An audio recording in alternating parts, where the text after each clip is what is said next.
Welcome to the Unemployable Podcast, where we talk about life, success, happiness, and really the message of being unemployable is stepping away from the ability to blame your employer or just some figure for your success, your happiness, your opportunities, and really taking ownership of that. Today, as typical odd number episodes so far, Patrick Cook is with me to help me get my words out. Thanks, Patrick. Yeah, you bet. You Talk Pretty One Day. You ever read that David Sedaris book, Me Talk Pretty One Day? No. It's terrific. It's great. I'm a little intimidated to read David Sedaris, actually. Why?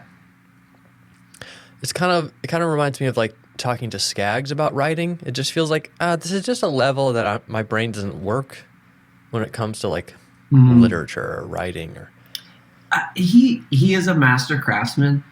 Does that make sense? Yes, it does. But Okay. Here's why you shouldn't be intimidated. Like, you don't have to be at his level of craft to enjoy his level of craft. He is so Sure. accessible. Oh, I love that.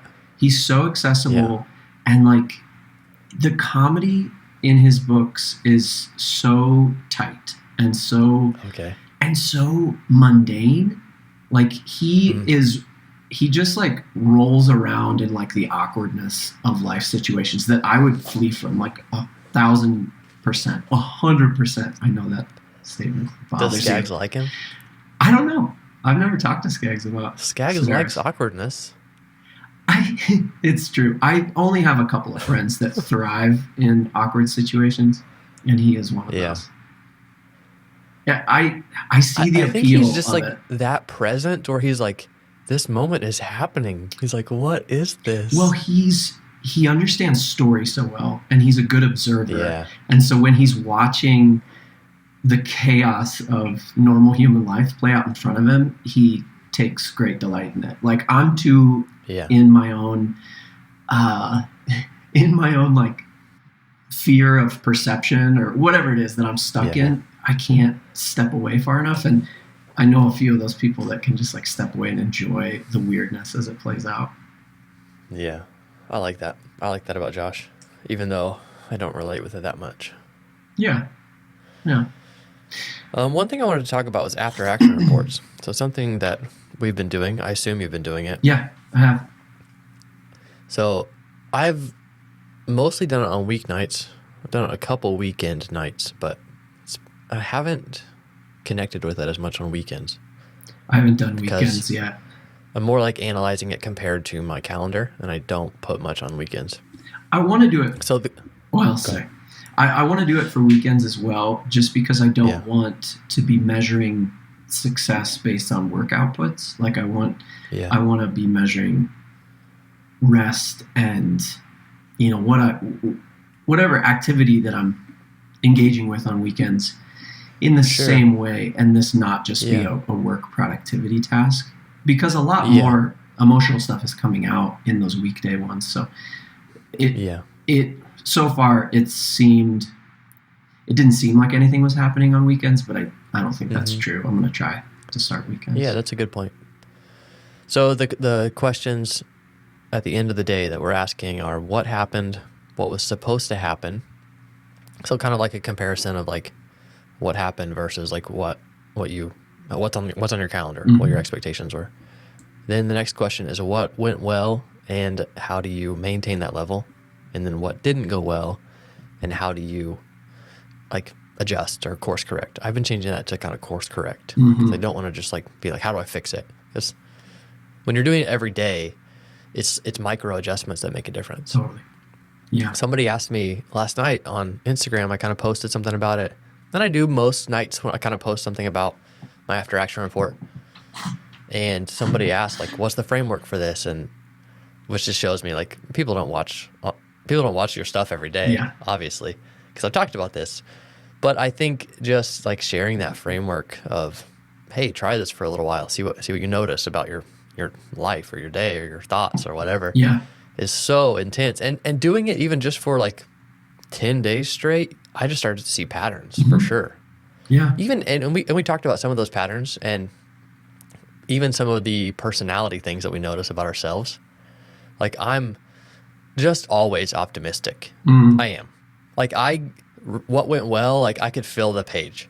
When I get to what didn't go well, I'm like, I think everything was good. Wow. Yeah, we're opposite. Yeah, so I like by default narrate it to like, no, even if it was hard or bad, it turned into something good or something like that. Yeah. Yeah, that seems like it's re-narration, but it seems like a healthier re-narration than what I'm doing.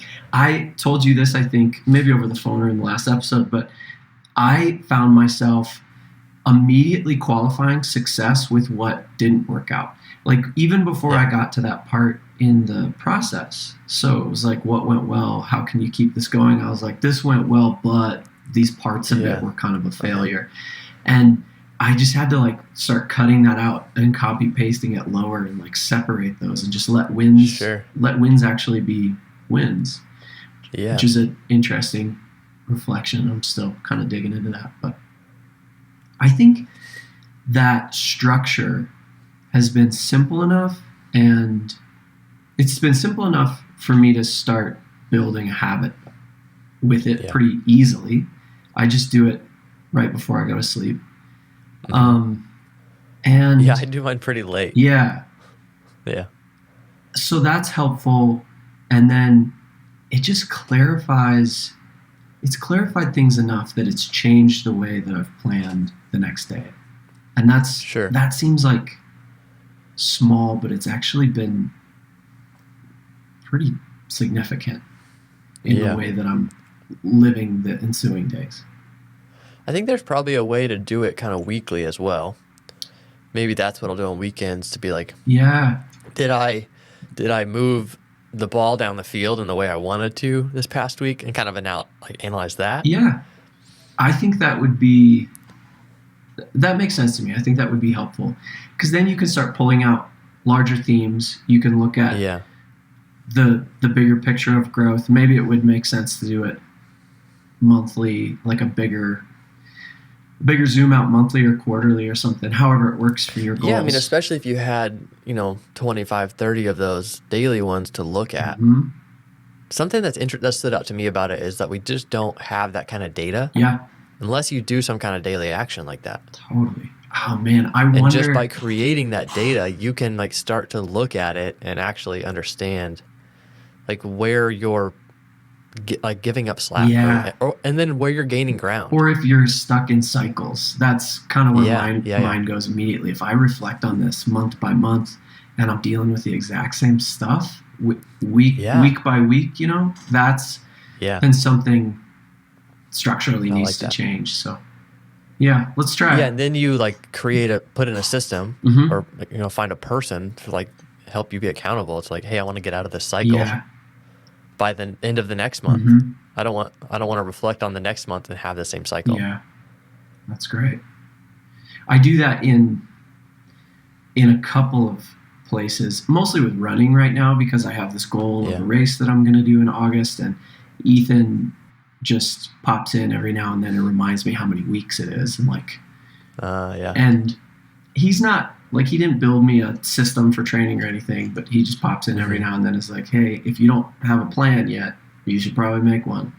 You got to be ramping these things up because there's only 14 weeks left or whatever. Right. Yeah. I like that. Did you ever listen to that podcast from Brian Shantosh about rowing across the Atlantic? Yeah, I didn't listen to all of it. So good. I was so confused. Well, I wasn't confused. I was curious at the opening, just because I haven't listened to a solo host for a while. And, his solo podcast is kind of unique. And I definitely haven't listened to someone that is sounds sort of like he's talking to himself how easygoing he is to approach. I mean, he's chewing, and you can tell he's just spitting into a mason jar every 10 minutes or something. Yeah, but he's just processing and just keeps going. And it's long form too. It probably took 10 minutes of the intro for him to get to any kind of he doesn't narrative. fill in a lot of gaps either, because he's if you didn't know, go look it up. No, totally. He was just if this is news to you, you're new and you need to go back. He didn't catch you up, which is fine. Yeah. Well, I'm excited for you to finish that and hear how his internal conversations go throughout that. Yeah. A couple things before we get into the meat of it. The meat of this podcast will really be about my real estate business, kind of how it functions right now. I want to share a lot of that, kind of what lead flow is like, kind of what I thought I was building, what it ended up being, and then kind of how much money it makes too, and then kind of what's going to grow into next. I want to share kind of specifics about that too. Just let people see what's possible. Yeah, that sounds great.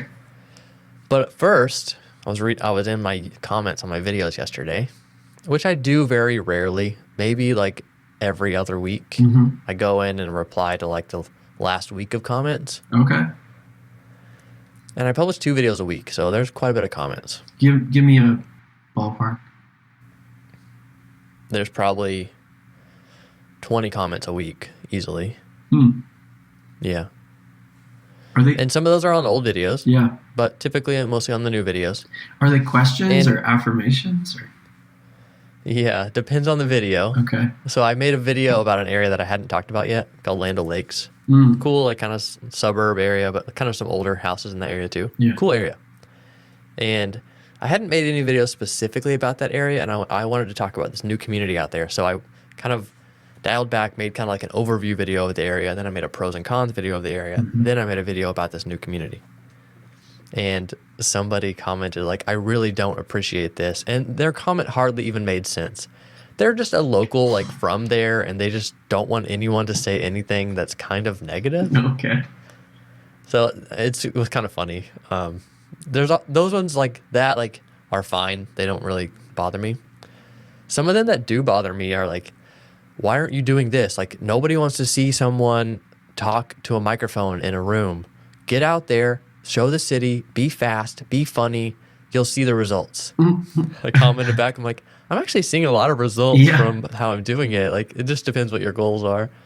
But that's kind of funny. That's so funny. Then there's like some long, like super encouraging ones. They're like, one guy commented, he's like, I have so many thoughts I want to share. I'll be back. And then he came back and edited his comment. And he probably wrote 2 paragraphs. That's funny that he left a placeholder in the comments. I know. I was like, should I do that? Because I don't have time to write a big comment back right now. But I kind of hit back on each of his points and kind of clapped back on some of them, but also like just agreed with him on some of them. And when people are really thoughtful like that, they're adding value. They're adding more value to people if they're willing to go into the comments. Like, I love that. Oh, yeah. As a creator, you're saying that's willing to go into the comments. Yeah. Yeah, definitely. Yeah. And like if I do a market video, this one girl, Megan, she'll answer everybody's questions. I don't even know who she is. Is she answering them helpfully? Kind of. Yeah. I mean, it's her own opinion. She's not like adding my opinion in there, so I don't really care. But she's like taking on and she's the kind role. of like a market crash kind of person. Oh, okay. Yeah. Like doom and gloom kind of thing. But she's still like there, like responding to every comment. And that just helps my video. It just shows that people are engaged. Yeah. That's so intriguing. That takes so much time and effort with that's curious to me, the motivations of I know. So questions. I'm always a little discouraged by comments because the negative ones just kind of stick in my head, even if they're just like critical. But then I had a call last night with a new client, and this client first called a week ago. I was Saturday. My family was sick. I'm like, hey, I can't talk, but my agent Ben can call you in a couple hours. Okay, great. So Ben called this guy a couple hours later, and then this guy texted me back and said, hey, we talked to Ben. He was super awesome. Thanks so much. Like, when we move, like, you're our guy. Like, okay, great. And he texted yesterday and said, do you have 10 minutes to talk? So I said, yeah, I do in 20 minutes. Then I called him in like 40 minutes. And he was like so excited to talk. Super easy. Yeah. He's like, my wife has watched like all of your videos. And she said, like, no matter what, when we move, we're working with Sam. It's amazing. And I could tell why, because I'm critical of cookie cutter stuff. I'm the only person that like puts up Truman Show clips when I talk about master plan communities. Yeah. Everybody else is like, master plan communities are the best. I'm like, no, they're not. They're weird. So like they just connected with the way I think about something. And so they're just like, you're our guy no matter what. Yeah. And so it's interesting to see like people that leave comments, especially critical comments, are not the same people that reach out. You're playing all these games. You're playing the games for like views and subscribers and likes and comments. And then you're also playing this game of like, call me.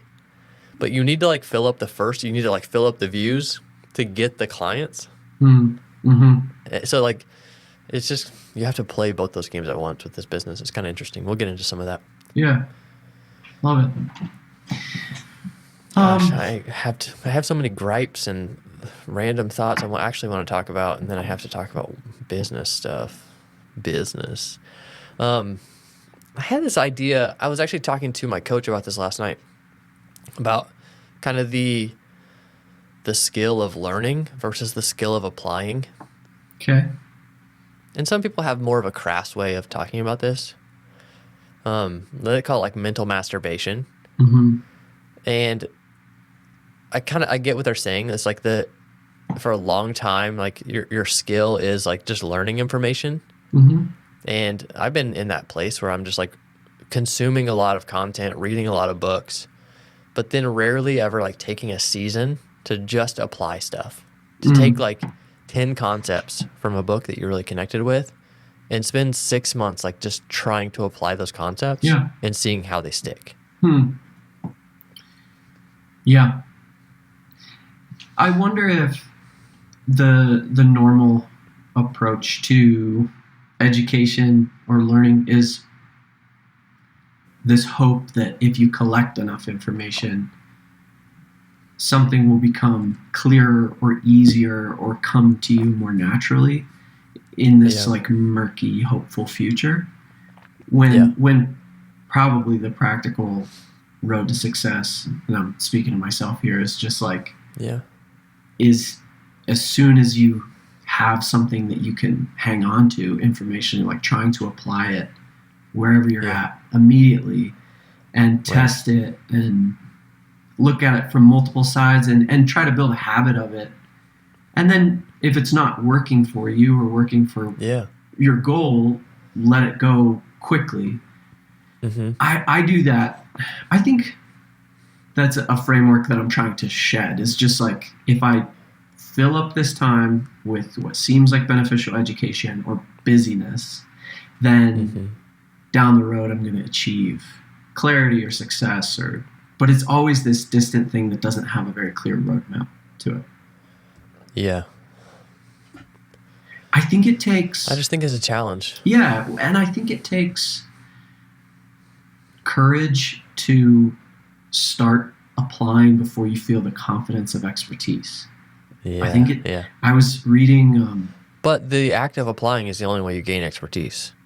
Yeah, it's just scary. It's scary to take that first step, even if it's really small. And you can make it so small and incremental. Right. I was thinking about that this morning, reading this poem by David Whyte that's not really about this, but he had a line in there where he was describing somebody like going on this journey, and he described them, he said someone half a shade as brave, or someone half a shade braver. That's how he was describing them in comparison to this like main character. And I was just thinking about how incremental courage is gained through consistency born of discipline. Yeah. Like, for me at least, that's the journey that I'm on, is like tiny little bits of courage that I'm just agreeing with, and then applying that in a consistent way to build a discipline that develops a habit. Yeah. And you have to capitalize on when the courage is there, because there's going to be seasons where it's not there. Right. And you need the discipline. Right. You need the action still. Totally.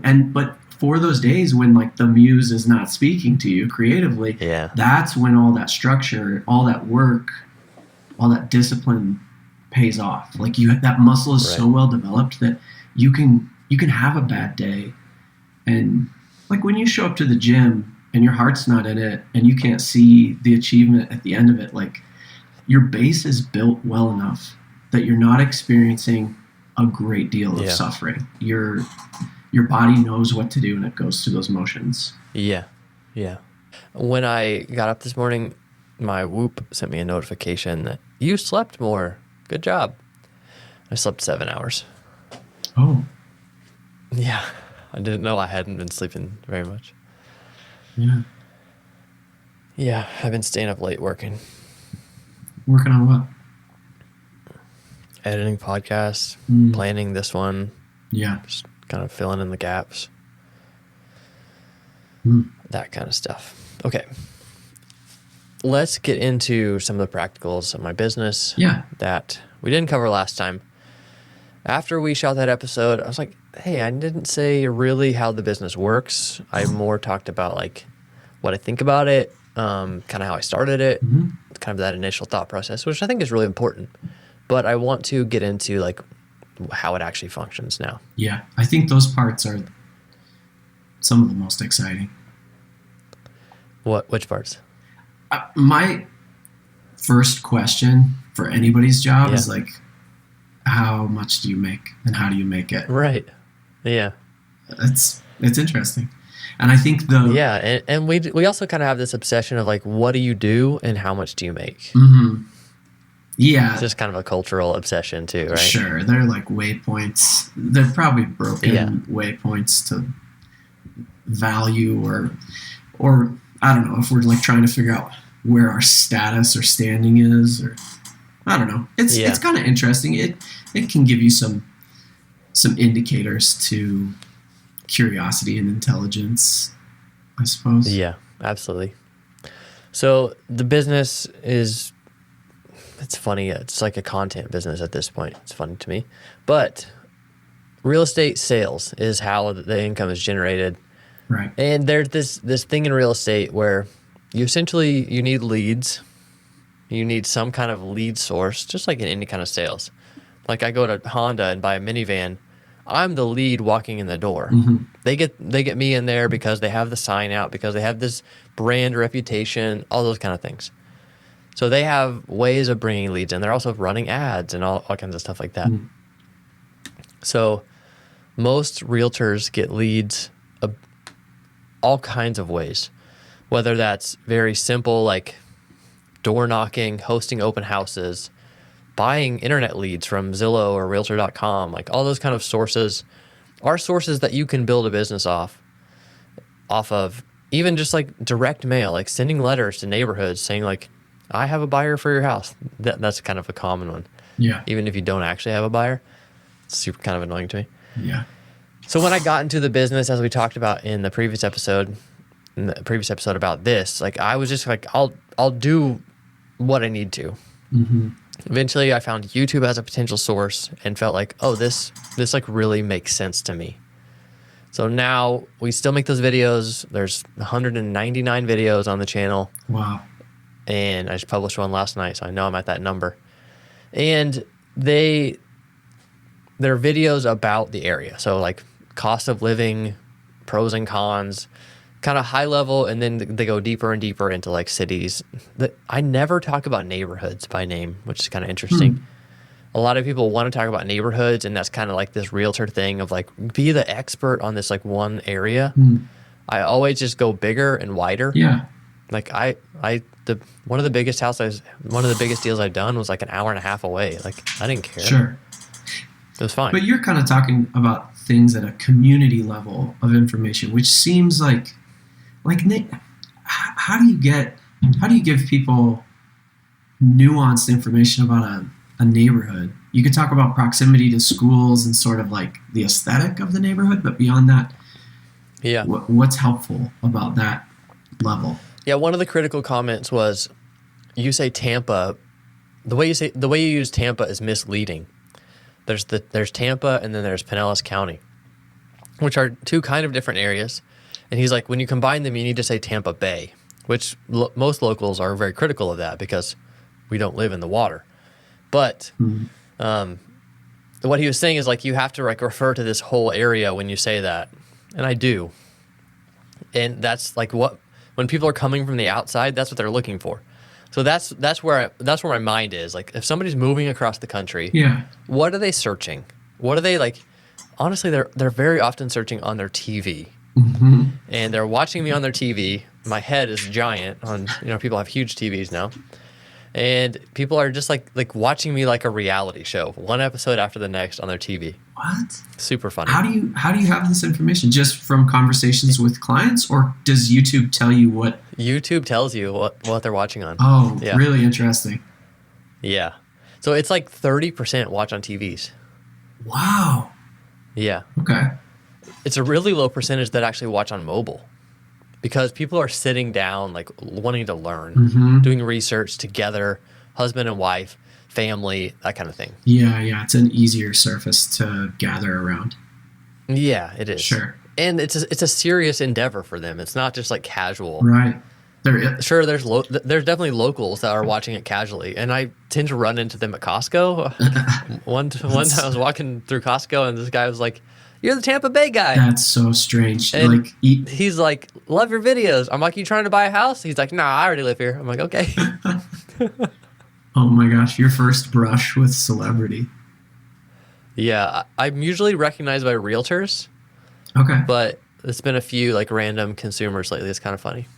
That's so interesting. But so yeah, further upstream, like what are people searching for? And that information's not hard to find. Yeah. Whether you're using some kind of keyword tool, you're using some kind of YouTube tool to optimize like what has a lot of search volume, then where are people not optimizing that content for the search, and then I'll fill in those holes. Okay. So it's just not that complicated. And then once you get into the flow of it, like I've taught people how to like come up with ideas for videos, and you realize like, oh, like I can take any video I want to make and I can make it for that potential consumer. Yeah. By like just moving my idea a little further upstream. And that's the way I like to think of it. Like when you're thinking of moving or buying something, like there's like this stream of how you go through the process. And you want to get them way far upstream. So a lot of realtors want to think like, okay, I'm going to put like how contracts work, or I'm going to put like the buying process. That's too far downstream where they've already got a realtor. Yeah. You have to get way further upstream when they're like deciding between Texas and Florida. Totally. You have to enter the conversation there and then add some value, earn some trust, show people how you think, and they might just like you. Yeah. And then YouTube serves them more and more of your videos. They keep watching your videos. They eventually reach out. Usually when people reach out, they've watched like 30 to 60 videos. Yeah. I feel like people always exaggerate. The guy last night told me they've watched 800 of my videos. I don't have 800. I didn't correct him. But like getting further upstream is how you find them before they found somebody else. Yeah, that makes a lot of sense. I mean, I think you hear about that a lot in marketing funnels language, but you're doing that narratively. And it's crazy that you could go far enough upstream that, I mean, it makes sense. It's just crazy that you could be the deciding factor in the state that somebody moves to. Like I've had somebody that's reached out as a client. Now they're good friends. Told me like we didn't even consider the Tampa Bay area until we heard you talk about it. That's great. Like they're like, you literally influenced us to live here. And we joke about like how I'm an influencer, but yeah, it's kind of funny. Kind of true. I have influenced some people. That's just about it. Your influence is powerful in a lot of spheres. I mean, anecdotal example, I reached out to you and was like, hey, I need to build a new travel film kit. And then I just ordered the things you said to order. Like, and I still could create some kind of blog or YouTube channel where I would review gear. I love that kind of stuff. I think it would be really useful, and I think because you enjoy it, it would not feel laborious. Like I think it would be an easy, relatively easy stream of content, and it's so valuable. I would still like make it very practical because like. If it's overcomplicated, it gets in the way. Like you just don't need to know the specs of everything. You don't need to know all this kind of stuff. Like, does it like really solve the problem? And if you're in this category of people, it solves the problem. And I mean, that's how I approach my videos now. I mean, that's why I ask you rather than, I mean, there's a space clearly for like an MKBHD. Like he's doing a deep dive. He's creating masterpiece, like truly a piece of art with his technical reviews. And they're really, like, he's such a trustworthy voice. And for the specialist that needs all that detail, those are invaluable. Yeah. And then you have like a Matty Hapoya, I think that's how you pronounce his last name. Yeah. Who's doing a very artistic infused version of a technical review. And most of the time I don't have time for either of those. Sometimes I enjoy diving deep and I need the answers, or I enjoy the ride that Maddie's taking you on. Most of the time, I just need to say, hey, I'm trying to decide between these 3 tools. Tell me which one to buy. Like, have you tried them? What's your philosophy on this? Because you've tested so many things, and I trust your taste, and your taste is really well developed and robust. And so now I trust your voice maybe too much. Right. And I just need a shortcut. Like, I just don't have the time to spend on it. So I think that version of that channel is super valuable. Yeah, I like that. Anyway, so start that channel too, please. Yeah, start another video thing. I'll co-host that one with you. Yeah. So more and more videos. All I'm gonna end up ever doing is just talking to a camera all the time. I mean, that's kind of how the real estate business is now. So we do 2 videos a week. Yeah. Those are 10 minutes per video. Okay. And like yesterday I shot 3 videos. I went to one park and I shot at the beach because I was talking about the town that beach is in. Okay. And the beach was like one of the things I was mentioning. So I liked that as the backdrop. And I also like to shoot videos at the beach when it's like snowing other places. Like you're wearing a beanie, like it's like hot here. Yeah. Then I went to like another part of the park and then another part of the park. And I did it very intentionally. One shot had mangroves behind me because I was talking about Clearwater, Florida, and like that would make sense. Yeah. Then the next shot had like big live oak trees with Spanish moss on it because that's something that people ask about all the time. Like, oh, we want to live by trees with Spanish moss on them. Right. Like, we have those everywhere. Okay. So like, and I knew that that's a high view video. That was like 10 things you need to know before moving. And it was like high level stuff about the Tampa area. Yeah. And like that video will get a lot of views and that background of it will also play into those views because that's the kind of background that people like imagine, like not just beach, but this like kind of mossy oak kind of vibe of Florida. People like that. How do you know that people like that? Because they tell me. Okay. They call and say like, we want to like be around like really big mature trees. We love the moss hanging off of them, all these kind of things. They've seen that kind of stuff down here. I think that's... And then they're like, oh, if we could like live by that, that would be so nice. I think that's an important thing to just quickly draw out for listeners is that... that I'm grabbing that data all the time. That you're listening really well and that you're grabbing that data and applying it quickly into the way that you're shaping videos. I think that's really important because I think it could be easy to get stuck in a mindset where you're only taking advice from other realtors or other creators and assuming you know what's best for the client rather than letting the client tell you and paying attention to that data and building it into the videos that you're constructing. Yeah, somebody sent me a message and he had sent me messages previously about renting in the area and I just answered a few questions on Instagram. Yeah. Then he just sent me another message last night and said, hey, you should make a video for first-time homebuyers. First of all, I'm not that interested in making that video because first-time homebuyers just usually aren't really ready for the process. Yeah. So they take a lot more work. But I want to work with them still. So I said, that's awesome. What kind of questions do you have? He sent me a list of like 7 questions. So I'm like, I'm just going to make a video, tell the story about him reaching out, about me asking him for questions. So that's like the B story is this interaction with this person on Instagram. Yeah. The A story is like, let me answer all these questions that a lot of you probably have if you've never bought a house. That's incredible. And then the tone of that whole video you is learn like, how to like look for those. And I'm also showing like, hey, I want your questions. Hey, I'm interacting with people, even if they're just renting. Like I'm showing so many things in that one video that are really important. I think that's great. And rather than like taking those questions and then polishing them in this presentational way, I'm gonna like read Justin's questions and then just like tell a story for each one of them probably. But then that's like, oh my gosh, this guy's taking me this seriously. that I can reach out, and he's not only going to like answer these like he would on a phone call, he's going to produce it. He's going to make a whole video about just my questions. That's huge.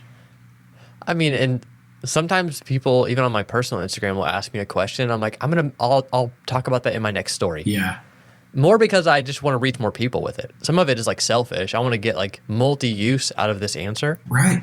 Well, how? And then I also am like referring to like, Alex was asking me this question, and I thought some of you might have this question too. So like, let's go into this. I think that's great, because how often really is the answer only going to be applicable to that one person? Like, how unique is the question that it could only be? That's a good way to think of it. That you can turn all of that into broader, useful group content. Yeah. So 2 videos a week. Yeah. With kind of obviously I make the videos how I want. I don't follow like a perfect script or a perfect equation, but there's a couple things I do every time. So there's always a hook. The hook is less than 10 seconds typically. So what the video is about. Here we go. I think I say here we go. Let's go. I say here we go. That's kind of like a trailer. That's what you're calling that, like a cold open. Exactly. This is like what this video is going to deliver. Yeah. Yeah. Then there's some kind of intro with like music, a couple of clips from the area, logo. Then I come in and say like, hey, I'm Sam and this is the Living in Tampa channel, where we make these videos for you about what it's like to live and move to Tampa. We're also a team of realtors here, and we would love to earn your business. Call us, extra email anytime. And then sometimes I make that a little longer. I might say like, we'd love to just kind of hop on a Zoom call, like help you process the move. Sometimes I make that longer. Sometimes I make that shorter. Really depends also how broad the video is. Like if it's a really high level, like Tampa market update, I might make a longer call to action because I know more people are going to watch it. Yeah. Okay. And the people that are going to watch it don't know me that well yet. So I'm trying to like get them in the system. And letting that not be an evergreen, like boilerplate kind of thing. Yeah. Humanize it. Because people will, I mean, if they're watching a handful of your videos sort of shopping, they're going to become really familiar with that. And if that feels like inhuman or cookie cutter. Yeah. And I don't avoid that too much. Like I'm okay with it feeling the same for their sake, because most people are going to realize, oh, this is a marketing video, but he's also just adding value. And like, I kind of like this guy.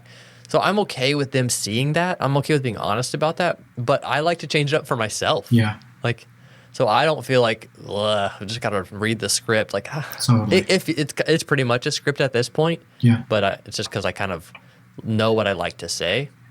And I probably change it every 50 videos, you know? Okay. Like completely change it. Yeah. Yeah. So what does that hook, do? Call to action. Then I like get right. I might like tell a story at the top of the content, but get into the content pretty quickly. Okay. So like, here's 10 things you need to know before moving to Tampa. Let's get right into it. Number 1, Tampa is really big. And I'll just like tell some stories about like corner to corner. It's going to take you about this far. Like, I know that's not that big, but the thing is, you're probably moving here because you want to be closer to certain things. You want a different quality of life. So I'll just like get right into it like that. Yeah. Very kind of story based, very like empathetic. I'm connecting with the potential client. Yeah. When I'm telling a story, when I'm making a point. Yeah, that makes sense. What does that turn into in terms of lead flow? Yeah. So lead flow, I remember whenever I first came across the idea, these guys that I heard talking about at Will and Eli, they said they were getting 2 to 3 leads a day. And I mean, I'm good friends with them. I talked to both of them for a while yesterday. And they still get about that. But you have to, when you're talking on a podcast, you got to make some averages. Sure. So ours is really like 2 to 5 leads a day at this point. So we're about 2 years in. Okay. And it really like surges. Yeah. And some of that I think is just being on an organic platform. Sometimes our videos get a little bit more views and then like they just have a little bit more exposure. Sometimes we have a run of videos that like are really broad or really narrow, depending on like what I felt like talking about. So that influences it, but also like the market influences it so much. Like people move during the spring, right? So they call in January, prepping for their move in like between May and June. Okay. So like we'll have a week where we have 10 leads total, and then the next Monday we'll have 10 leads on Monday. Okay. So sometimes it's like, oh, it's slowing down, and then the next day it's like, we need 4 more agents. What are we doing? Yeah. So it really goes back and forth. And that's and these are organic leads. You've not paid for these. These are all coming through people watching the YouTube videos. And then are they? Is there like a Calendly link in the YouTube video or a phone number? Like, how are they reaching out to you? Yeah, so there's a phone number and an email. Okay. And so I invite them to call, text, or email. Yeah. They probably call and email the most. And then you throw that info up in like a lower third of the video. Yeah, and in the description. Okay. And on the website. Yeah. And on my personal website. Some people email me through my personal website, which is kind of interesting. Yeah. Huh. So they're going to they're just Googling Sam Cottle and they're finding my personal website. Yeah. Because that's the only place that email address is. So I just know that that's where they're finding it. Do you have a Google alert set up for yourself? No. Okay, cool. Just checking. I don't want to know. I don't want the ego of that. No, it seems really unhealthy. I'm just curious. Yeah, it does. So typically, and they come in like really high intent, which is kind of interesting with real estate leads. People would call it hot, but it's not hot. It's not like I want to buy right now. Mm-hmm. It's like I want to work with you when I buy. Yeah.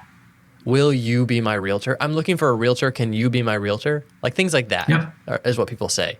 Or they're like, we're in town next week. Can you help us make an offer?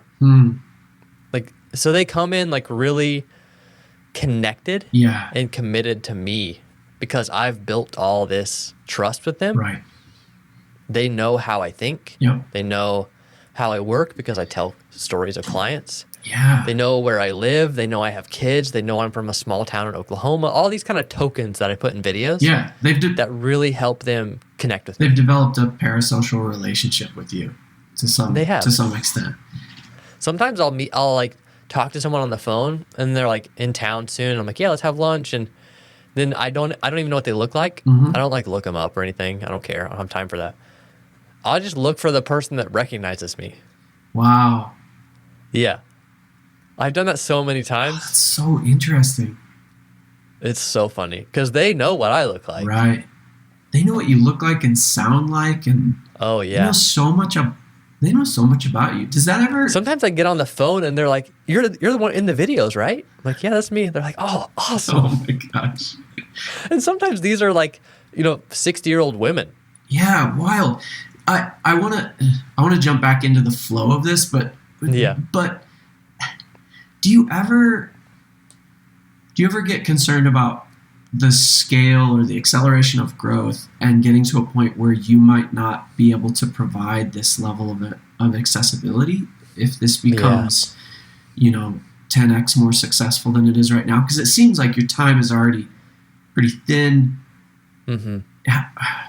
What do you think about that? Because it seems like a big value for people to get to do at least some part of this with you.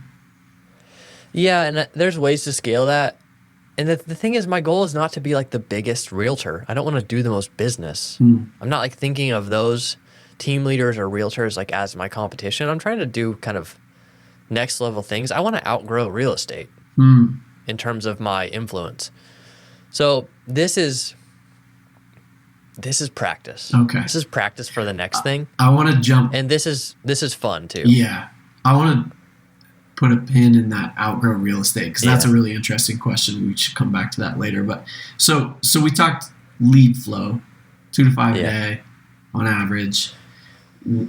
Tell me about home search. And then right now we have like active clients. So think about these kind of people that reach out. They're usually at least 6 months out. Right. Sometimes, like we had somebody reach out last Thursday. They came in town Sunday. They were under contract Sunday night. Oh my gosh. I had never talked to them. My buyer's agent did all of it because it was my birthday whenever they scheduled a call. And I'm like, hey, Ben, can you call this person? Yeah. They didn't care at all. They just wanted help. Yeah. They're like, we like you guys. So, and sometimes people are like, can you connect us with your team? They don't even care about me. So that will be kind of the next evolution of how that works. But typically people are 6 months out at least. Okay.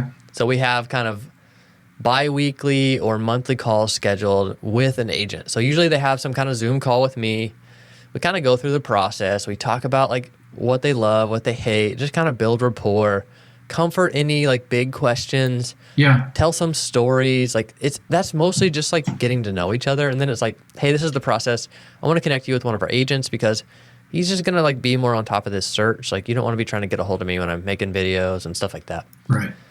And like I talk to my agents like every single day. Like they'll take great care of you. They actually met me through the YouTube channel. So they know where you've been, what it's like. So I kind of, that's a pretty easy sell to give most of the time. Mm-hmm.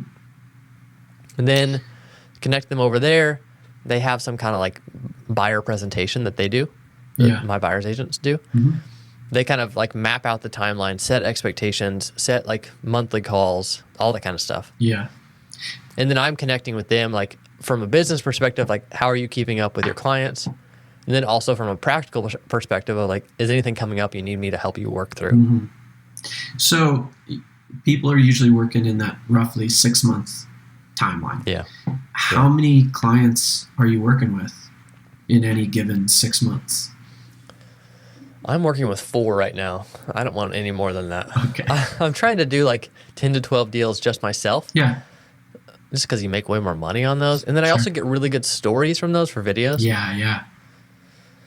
But most of them get handed off. And I mean, we closed 25 deals last year.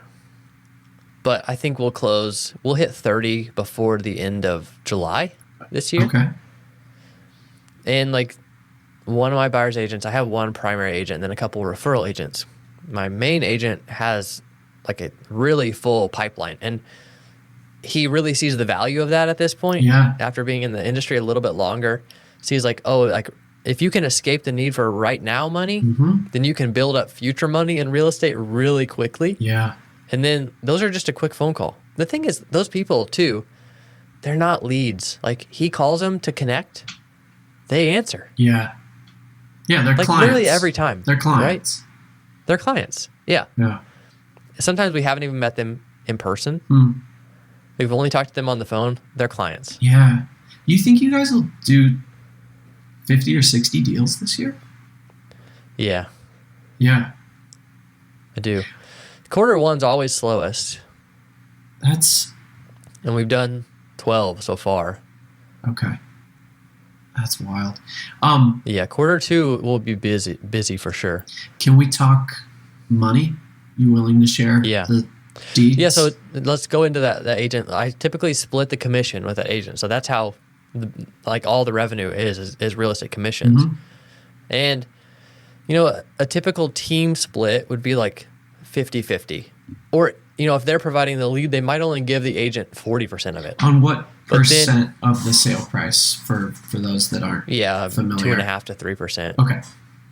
But all that is in court right now to be changed. Really? To where buyers would have to pay their agent.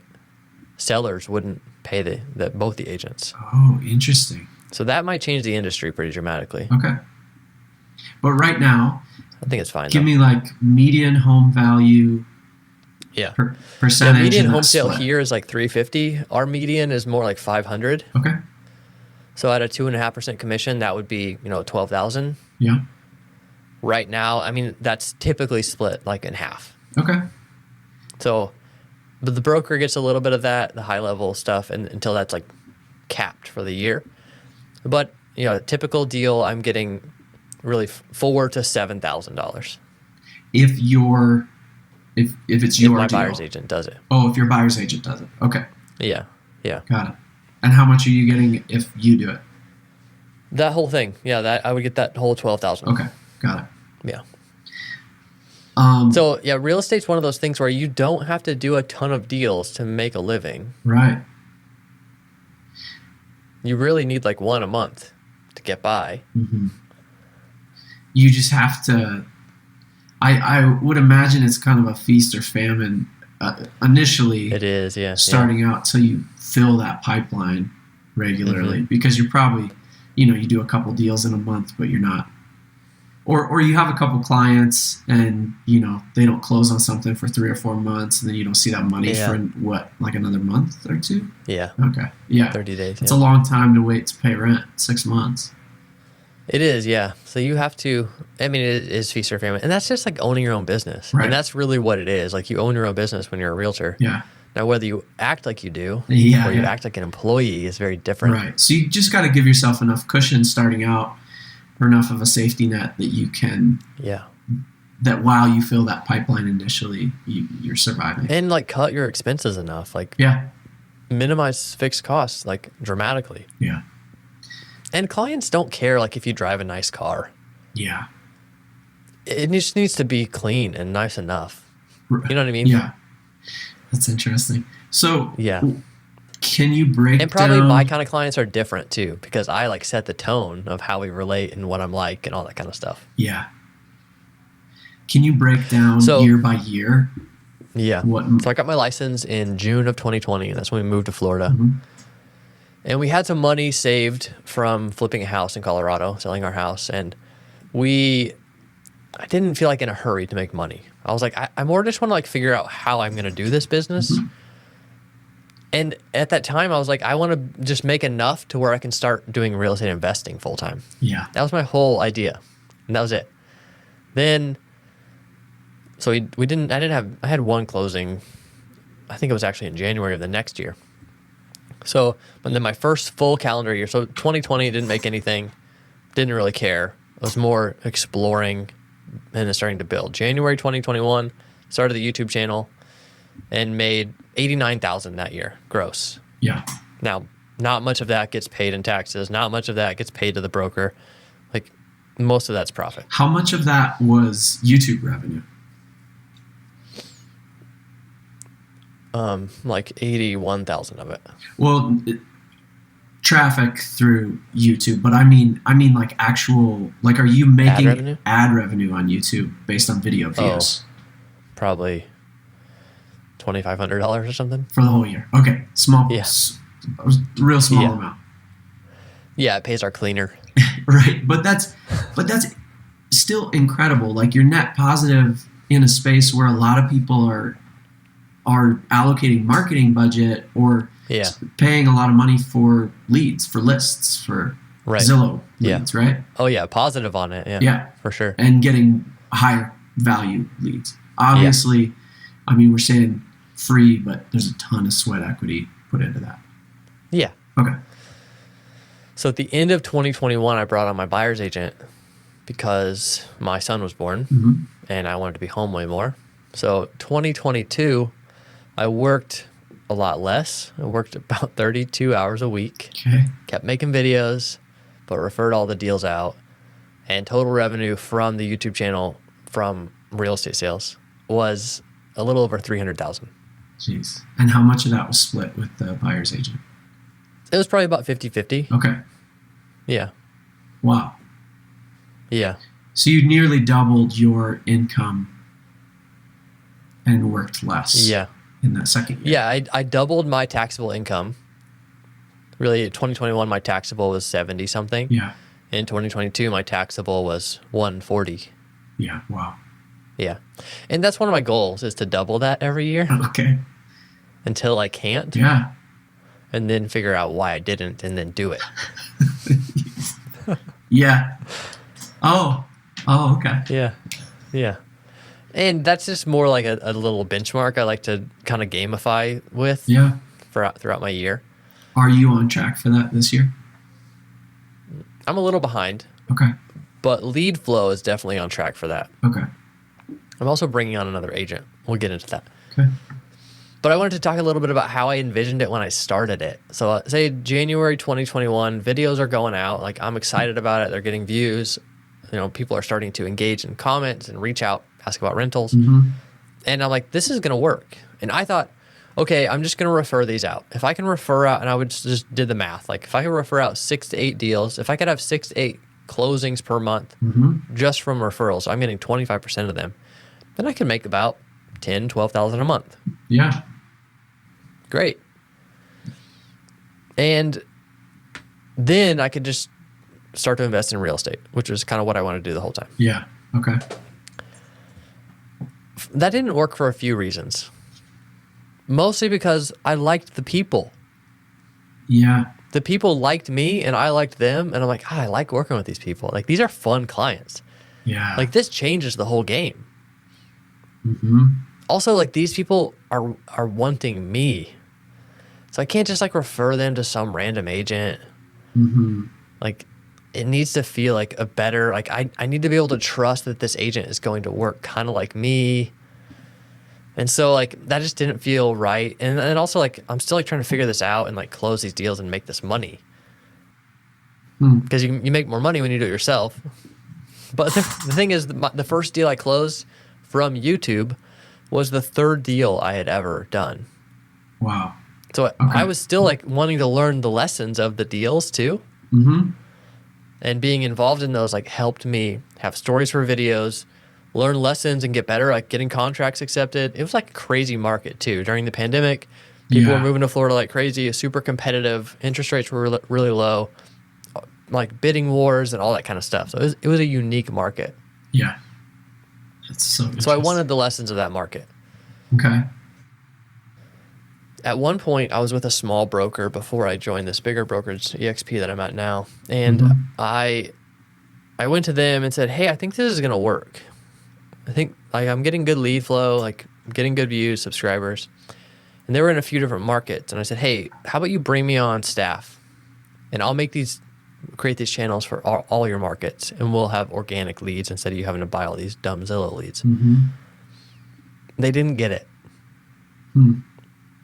They thought like, oh yeah, that'd be cool if it worked. But they didn't go for it. And I'm so glad they didn't. So glad. Because you retained ownership and you weren't like retained an employee? ownership, but also like there's just a ceiling or when you have other people that can tell you what to do or what not to do. Yeah, sure. You're a lot less agile. Yeah, and then that would just be like me not trusting myself to figure it out. Yeah. Yeah. And so I'm glad that they didn't take it. And so kind of what my pitch was like, hey, pay me a base salary, low base salary, 50, 60,000, and then give me an incentive on all these deals that I bring in. Yeah. You give me 10% of every deal that comes in from my channel, and I wouldn't have to like even talk to them. Yeah. Which wouldn't have worked anyway because they want me. Yeah. That'd be tough. Yeah.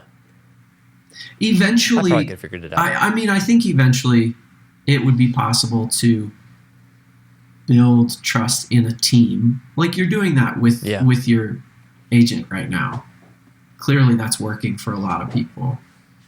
Yeah. But they still have a touch point with you. Like if they don't interact with you ever, then that would feel strange. Yeah, so eventually bringing on a buyer's agent, it was actually this guy that reached out through my YouTube channel. They were in town, and I could just tell he would be a good agent. Yeah. Be a good fit for like working alongside me. He had like been a competitive runner. He was like flipping shoes, and he was like had some sales job at a store. Yeah. I'm like, I think he'd be pretty good at this. And he had never considered it. It's funny. We talk about it now. Like he'd never considered real estate until I brought it up to him. And I'm like, you could just do it this way. And like, he's like, oh yeah, I could. That's cool. He called me a few weeks later. He's like, okay, I'm getting my license. We're going to move down. They moved down here. And I was like, okay, you got to find your own leads at first. Get a couple of deals under contract. Here's where you can find some leads. Sign up for these programs. And then you can work with some of mine.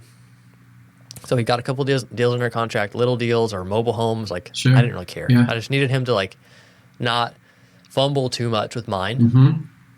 And then the first deal I handed off to him was the biggest deal I had done so far. And so it was just showed me immediately like, oh, like scaling works. Yeah.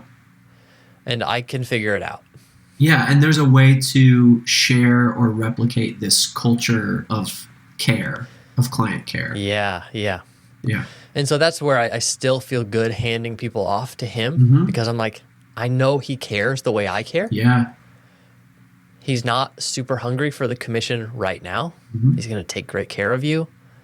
Like he's going to listen. He wants to understand what you want and help you find it. That's great. He's optimizing for you. He's not optimizing for him. Yeah. That's a really important thing for me. And what I learned was like, okay, this works well if I can kind of groom this person. And I've had to kind of make some mistakes to learn that too, because I've tried to refer out to some other agents. I kind of went down the road of referring a lot of deals out to a team because they have a lot of capacity and they want the deals, but they're influenced by somebody else. Yeah. They're not influenced by me. Yeah. Yeah. You make significantly different decisions, I think, when you're holding that relationship that loosely, when you don't need something from the client immediately. Like, obviously you want to sell them something, you want to get them into something, and the sooner the better, so that you can move on to helping the next person. But if there isn't that pressure, you lose all of the stuff that reads as like gross to us in a sales environment. Like when you don't feel like when you're not made to feel like a commodity, and you're made to feel like a human, and that you could walk away and it wouldn't harm anything. Like the way that you talk to, the way that I've heard you talk to some clients, like, I might not be the right fit, but here's this person, or like, I'm going to help you work with whoever you need to work with. Yeah. It just happens to be like, you can solve most of their problems. So you don't have to. And that's the job of a realtor. Like, solve the problem, find them the house for the budget and make in this timeline. If you can solve the problem, you deserve the money. If you can't solve the problem, you don't deserve the money. Yeah. And not overdoing it in a like relational way. I'm so curious, like, because I don't need my realtor to be my friend. I just need them to be trustworthy, and I need them to be easy to communicate with and accessible enough. That's something that like those values are really documented now. Yeah.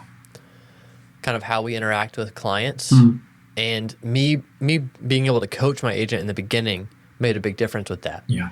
Even to just notice, like, hey, let's not optimize for commissions. Like, I know you need to pay these bills, but it's only going to build if we optimize for clients.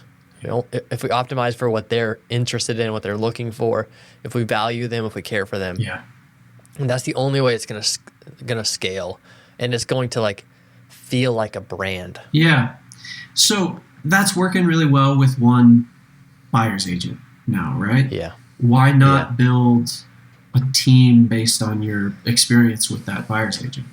Yeah. And that's what a lot of people say, like, oh, you got to build a team because you're like leaving money on the table. You're not getting a bigger cut of their personal deals, like that kind of things. I don't take anything from, if they find a client, they get a referral, like they host an open house for somebody else and they get some buyers. Like, I don't deserve any of that. And I don't want them to feel like I do. Yeah. Yeah. It's really important to me to operate in that kind of like generosity with people instead of just like thinking like I deserve something. Yeah. That feels really clean to me. Totally. Well, and it would be breaking your like philosophical system of unemployable if you were saying that here, and then you had this weird like classical employer-employee framework that you were subjugating somebody else to. That'd be inconsistent. No, I can't do that. So, yeah, everybody's like, you got to build a team, just like build the Living in Tampa team, build the Sam Cottle team. That's what everybody does. But then you still you're hosting the team meeting, and you're dealing with people's drama, and you're always just trying to you're providing offices or signs or lock boxes or business cards. Yeah. Then you're taking a big cut if you're providing leads, and you're taking a cut on everything else too.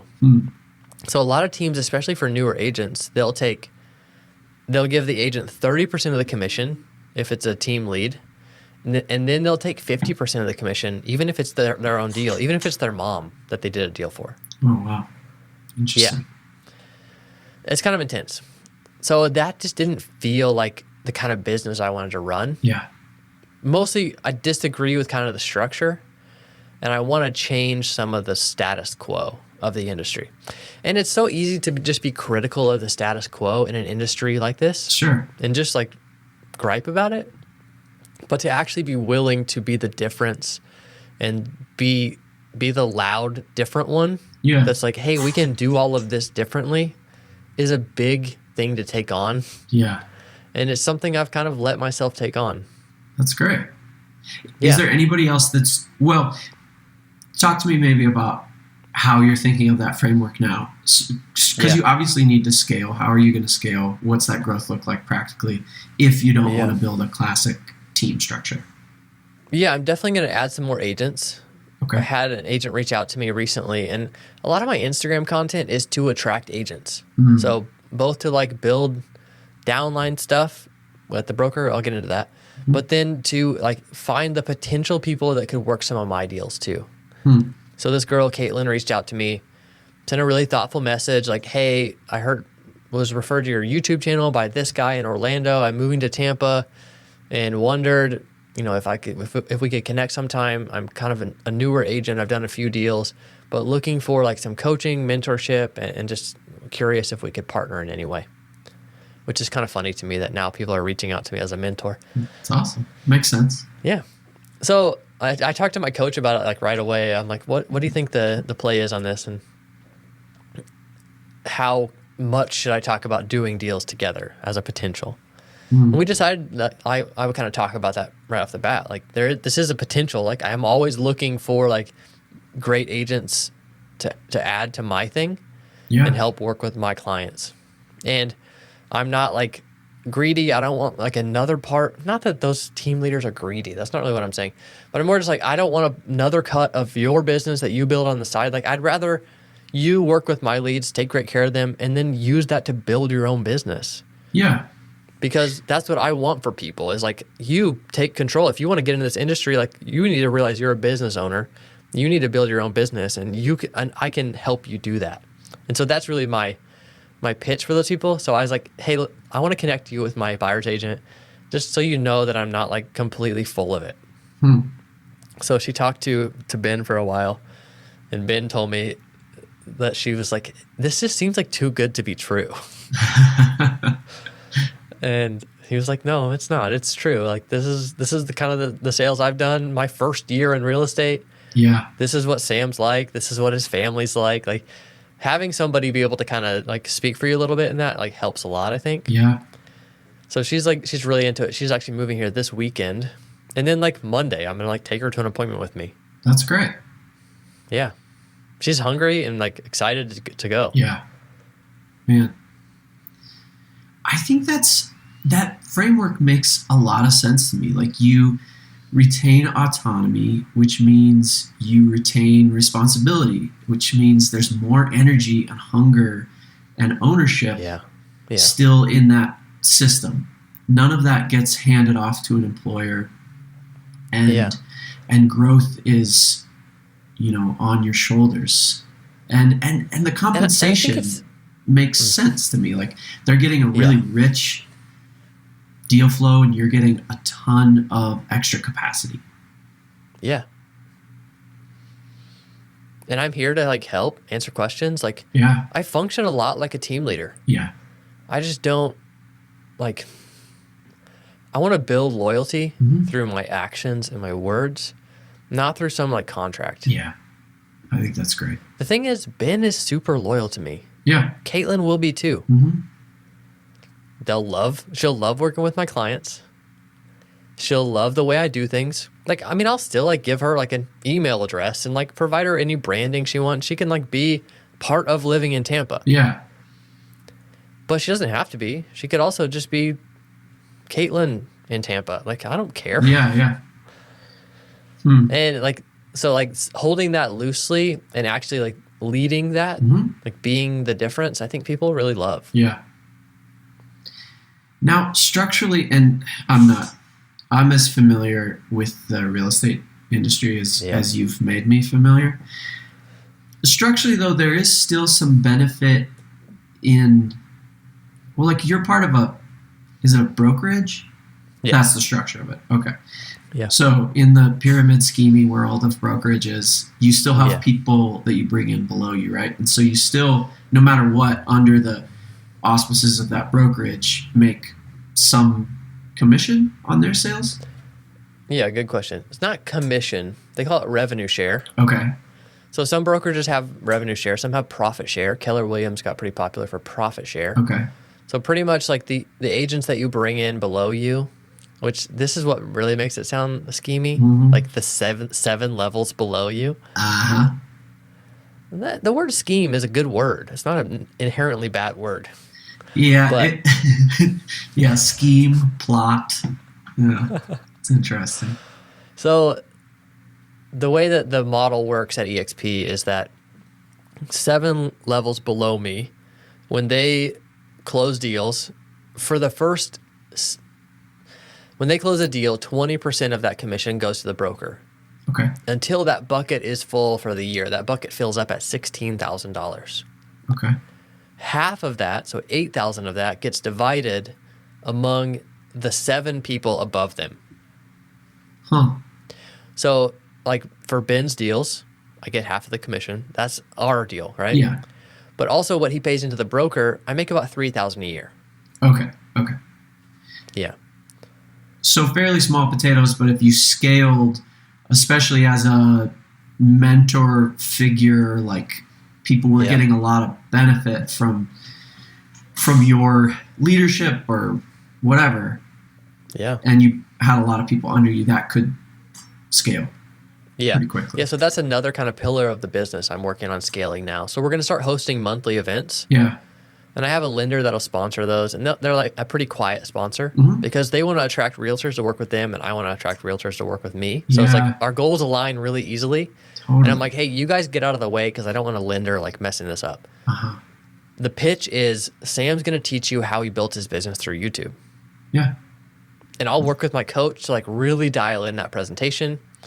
And then that'll be like a 40-minute presentation. It's like Q&A after. One of my agents is over here. Go talk to him too. Like he knows what it's like to work with these kind of clients. That's my lender. He's like the Michael Jordan of lending. Like I promise you, like he is the best. Yeah. And like I'll be up here. Like come ask me questions too. That's a smart move on that lender's part. Yeah. I mean, that sounds mutually really beneficial, but what a wagon to like, or what a whatever metaphor to hitch your wagon to, Yeah. That's great. I'll be a horse. Okay. Or mule. So I rode a lot of mules as a kid. What? Seriously?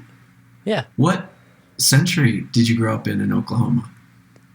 I was born in 1990, but a lot of people have mules in Oklahoma. For what? They're just good workhorses. Yeah.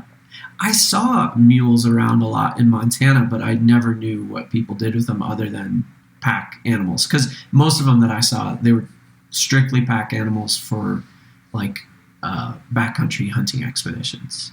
Yeah. Like you go into the Bob Marshall Wilderness for 2 weeks with a string of pack mules. That's funny. I just made fun of you for sounding like an old prospector, and then I stepped in it myself. Yeah. Okay. I'm okay with that. Okay, so you're adding more agents. Yeah. What else? I wanted to next? say something more about the events. So the events, they're one thing, but they're everything at the same time, because you go present, you capture content, take photos, take video of the presentation of the event. You use that to talk about what you're building. Yeah. You use that to promote the next event. You use that to attract more agents. It creates this environment where you get to capture way more content too. Yeah. Where you get to like dial in your pitch. You get to like hear from people.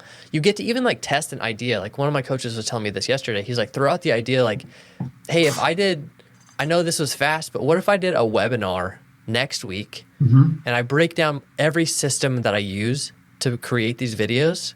Who would attend that? Like just ask people to raise their hands. Like then like get their emails, invite them to that. Yeah. And make that just an evergreen webinar. That's an hour and a half long. It's not even live. It's huge. And then it just like makes people connect with you over and over again as that value.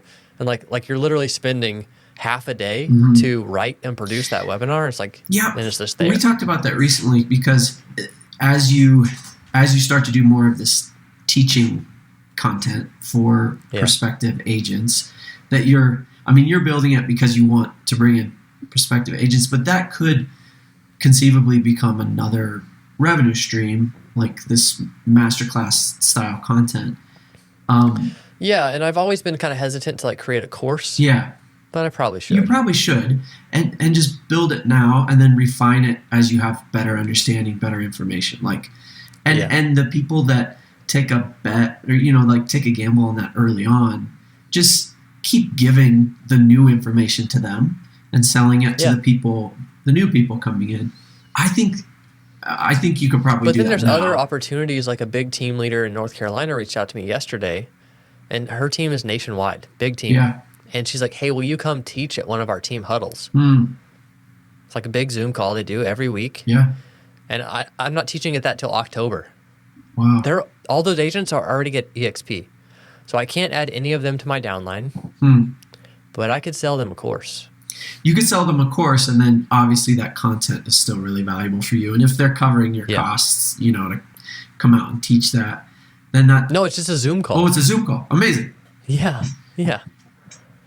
Yeah, you should build the course. I think you should probably build a newsletter as well and start developing a rich email list. Content. I heard Gary Vee talking about writing content through AI. I need to start playing with those tools more. There's some really interesting ones. I've been playing with one called Lex that's like a replacement for Word, essentially. Yeah. It's great. It's really great. Anyway, have you thought about newsletter? Yeah, I love newsletters. Yeah, me too. I think they're really powerful communication tools. Part of the problem is what we'll get to here at the end. Like I want to talk about things that are ahead of me. I don't want to talk about things that are behind me. But the things that are behind me that I've quote unquote mastered, I don't love that, but the things that I feel like really solid in are the things I need to talk about. But I'm tired of talking about them. Yeah. I agree, though. I think the things that are immediately behind you, we've talked about this a lot, but like the things that you're still feeling the sting of effort or a little bit of the pain of what you just walked through, that's the most valuable information.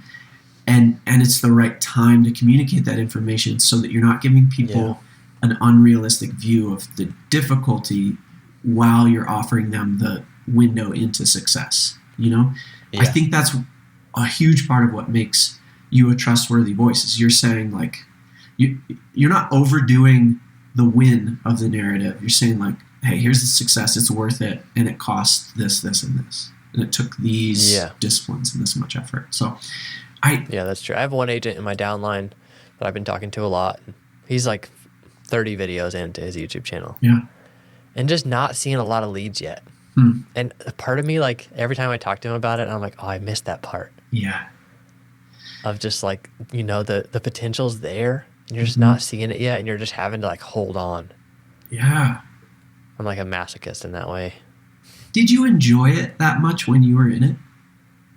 I did, because I saw other people that were, like, succeeding with it. And you had enough. And it just felt, like, so challenging.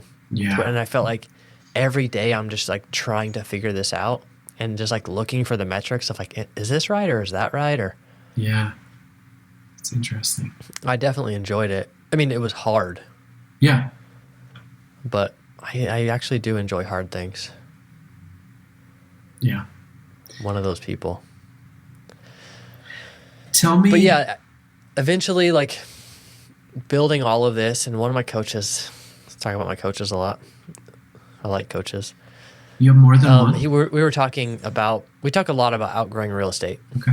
And for the downline, even just being like practice, it's like the practice of influence. Yeah. Like, how do I connect with these people? How do I add value? How do I influence broad and then like I identify the ones that have like incredible potential and momentum and like really pour into those, like all of those kind of things. But one guy we often use as an example is Ryan Pineda. Okay. He has a big podcast. He's started his YouTube channel and everything just as a flipper. He was flipping real estate at the time, but his story was that he had been flipping couches. Yeah. And he was like buying couches on Craigslist, cleaning them, reselling them, sometimes not even cleaning them. And he just like got this dialed in. He was making like 10 grand a month doing it, and then 20 grand a month doing it, and then started just throwing that money into houses. Yeah. So he talked about all that kind of stuff for years before he started talking about business in a broader sense or content or talking to people about just like broader things that he wants to talk about. And so I'm trying to really like learn from that and like stay in my lane in a sense. Like talk about the things that I can really add value on, so I can get to a point to where I can talk about the things I really want to talk about. Yeah. Which is like, well, the things I really want to talk about is like the intersection of business and philosophy. Like the mindset between like about success and habits and like happiness and lifestyle, all those kind of things. Yeah. Even just like the cycles of like building and reflecting. I love all that. But I need more data. I need more of a stack of proof that people should listen to me talk about that. That makes sense. How do you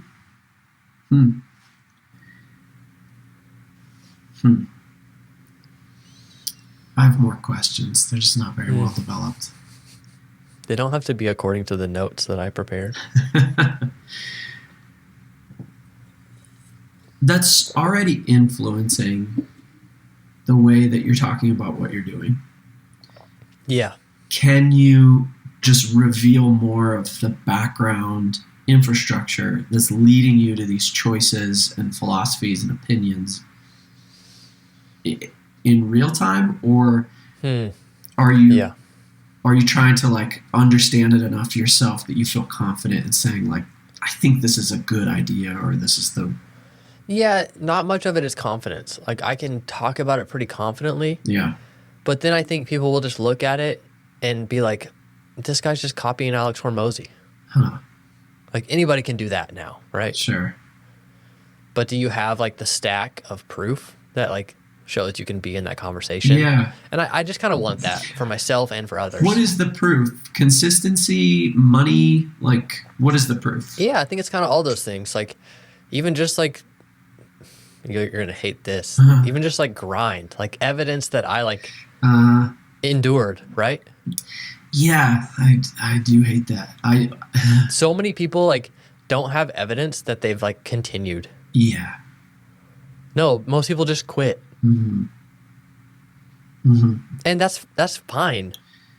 But I if I'm telling somebody don't quit, I want to show that I haven't quit.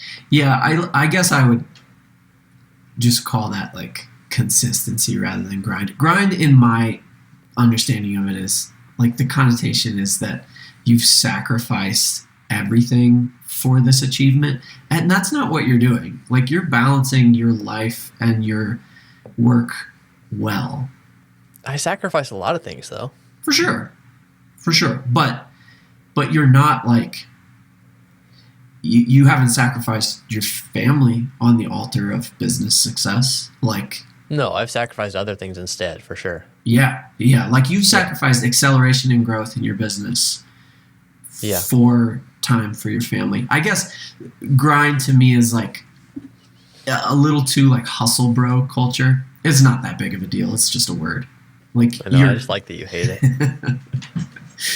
Maybe you just need to grind a little bit more. It's probably true. I probably just feel convicted. So I have this idea. I love these like merch brands that I come across on Instagram. Yeah. There's this one called Seek Discomfort. Okay. It talks about like comfort is a slow death. I love those kind of like edgy things. I don't actually want to wear stuff like that because I don't want to talk to people about what I'm wearing. But I still just like love it. That kind of edgy stuff. It's kind of like streetwear culture that I like. Yeah. But then also that kind of like embracing hard things because of the value you get from them. Yeah, you like the language and the merch around stoicism. Yeah, there's one I like almost bought some stuff. I don't know what the brand is called, but there's one shirt they have that says "Destroy what destroys you." I love it. I was listening to a Rage Against the Machine song the other day, driving to go on a I don't know if I've ever listened to a Rage song. They're great. Treat yourself to something nice. That's one thing I've sacrificed is music. I don't ever listen to music. Interesting. I was at the gym the other day for an hour and a half, and no one else was there. It was so nice, and I didn't have any music on. I I don't listen to Mostly music. during my breaks, I wanted to talk to the camera on my phone, and I'm like, how am I so drawn to this? How do I have so much I want to talk about You're right addicted. now? Gosh. I usually don't. And then yesterday, more people were there, and they were talking about what cups they have at home. Like, oh yeah, I don't drink water out of a cup anymore, just out of bottles. And I'm like, why is anybody ever having this conversation? I don't understand. This is a gym conversation you overheard? Yes. I was like, please stop talking. Please stop talking. I was just like, I can't wait to get out of here. Oh my God.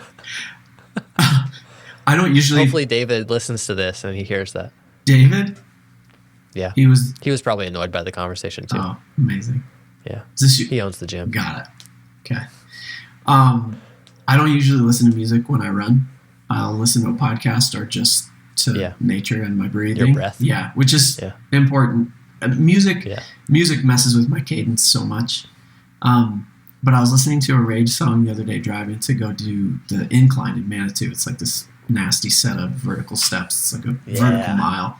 I think it's like 2,900 steps. It's gross. Anyway. It's awesome. Yeah. Adding some vert into training. But I was listening to this Rage song called Know Your Enemy, which is kind of in line with your aesthetic merch line. What you should do is take all this excitement and energy around Stoic merch and just make your own merch line, because then when you wear it, it's easy to talk about what it represents, because it's going to be something you're excited to talk about anyway. I have this kind of like edgy poker playing skeleton thing in my mind. Okay. And it's like a all in is kind of the vibe I want. Oh. And it's like all the chips going in, or it's like the cards going in, like whatever it is. Yeah. But I have this kind of idea. I'm so bad at communicating to designers, though. I could see that poker playing skeleton. All In is a great brand, and I feel like you should probably grab whatever domains you need before you release this episode. Oh, there's already like All In podcast. There's all kinds of stuff like that. That aesthetic though is great. I have a designer that does such good I'll send you some of his stuff. It could be kind of like old school tattoo design too. No, exactly. No, I have the guy. Yeah. I'll send him to you. I think I want Isaac to do it. Just give him these references, and then Isaac can. Okay. I'm going to have Isaac on the podcast soon. Awesome. You going to talk about his career shift? Yeah, to talk about him trying to be unemployable. Yeah. Even just being unemployable by taking control, right? Yeah. It doesn't mean being... That's it. Yeah. It doesn't mean being unemployed. It means... It doesn't even mean being a business owner. Yeah. It's a philosophy. You're already wading into this philosophical space you're uncertain about. Yeah. Pete's Pirate Life is another brand that I really like. Peter McKinnon has a big YouTube channel. He has 5-6 million subscribers. And he has this brand on the side that they sell like dropped merch. Yep. Where they do just like timed drops. I'm looking around for some of it. I have some around here. I just bought this coin. Oh, interesting. I have this sink or swim coin. I'm trying to get my camera to focus on it. It doesn't want to because my face is there. Like a swim on one side, and then sink on another. Yeah. And I just it's like expensive and novelty, but yeah, I don't know, something about me just like loves some of this stuff. And obviously other people do too. There's something about us that loves like totemic objects that we can go back to, that reminds us of a core value or idea. I think in the past I've been a little bit annoyed by it, because my experience with it was people with like pledge coins, which is seemed like a silly idea. But I think if it represents AA. Yeah, but if it represents something really significant that you've labored for, keep it around. That's incredible. Oh, Peter made a video. You'll have to watch one of his most recent videos. It's like a 3-minute kind of short story about this person that was in the Secret Service that sent Peter their coin. Like an AA coin or a Secret Service coin? Secret Service coin. They make coins, okay. Yeah, they all carry them. And just to he sent it to Peter because he was like super depressed, like considering suicide, and like watching Peter's videos, like being inspired by Peter's creativity and just like approach to life, like brought him out of that. Wow. And so the voiceover is Peter just like reading this thoughtful letter Yeah. and just kind of like saying like, this is why you do it. Yeah. It's so cool. That is why. It's a good enough answer or a good enough reason to do anything. Yeah. Man. I remember. So eventually outgrowing real estate and making impact, like helping other people like bet on themselves. Yeah. By doing it myself. And so maybe that's the proof that I need. So that, hey, I've been doing this. Like it's worth it. Yeah. It's hard, but it's worth it. Yeah. I think that's great. And the people that know me know that I've always bet on myself. Yeah, consistently. Now, and you've also always consistently been an encouraging voice to anybody else that wants to and doesn't have the tools or like needs an external consistency to help them develop their own internal consistency. That's been our friendship in a lot of ways. Yeah. Awesome. Well, thanks, Patrick, for helping me kind of break this stuff down. Yeah, you got it. Hopefully it will be valuable to some people. Yeah. I'm surprised people listen to the podcast. It's fun. Yeah, it's exciting. Kevin, I know you're listening. Love you, buddy.